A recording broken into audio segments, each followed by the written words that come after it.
Randomly attacking a person in downtown Wichita appears in court.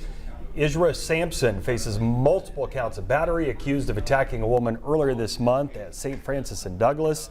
That woman sustained a mild concussion, damage to her teeth, and deep bone bruising. Sampson has a prior conviction of battery after an incident with a sword in 2022. He's due back in court next month. New at 5 this afternoon.